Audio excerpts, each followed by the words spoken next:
ঈদ মোবারক everyone. ঈদের special ব্লগে আপনাদের ওয়েলকাম। কেমন আছেন সবাই? সবার ঈদ কেমন কেটেছে? সারফরাজের ঈদ তো খুবই ভালো কেটেছে সবার সাথে।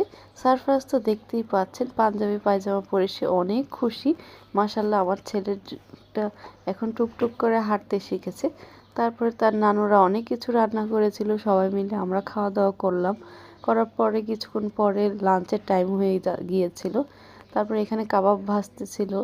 দেন আমরা সবাই লাঞ্চের জন্য বসে পড়েছি, আর সারফরাজও এখানে খেতে বসেছে। সে অতটা খাবে না, তারপরে একটু চিকেন দিচ্ছিলাম, সে খুব লাইক করে চিকেন খেতে। দেন দেখুন দাঁড়িয়ে পড়লো, সে আর খাবে না এর জন্য। তারপরে আমরা রেডি হয়ে সবাই মিলে ঘুরতে যাব, তাই রেডি হয়ে বের হয়ে গিয়েছি। এবং এখানে তো আব্রু বুড়ির অনেক কান্না পাচ্ছিল, তার ভাইয়ের সাথে তার ঝগড়া হয়েছে। তারপর তো সারফরাজ তার নানা ভাইয়ের গাড়িতে উঠে বসলো, সে গাড়ি চালাবে বলে। সে তো কোনোভাবেই সিট থেকে নামবে না, আজকে সেই ড্রাইভ করবে এবং সব কিছু দেখছিল।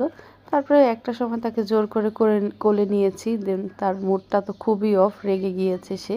তারপরে আমরা সবাই মিলে চলে গিয়েছি। এখানে দেখুন পেখমপুরীকে কি মাশাল্লাহ কি সুন্দর লাগছে। সে আবার ফুলও পড়েছে এবং তার ভাইকে সে মারছে কেন?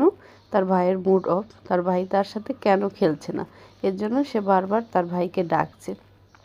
তারপরে রাস্তাঘাটে তো সবাই ঈদের জন্য বের হয়েছিল, অন্যরকম একটা আমেজ।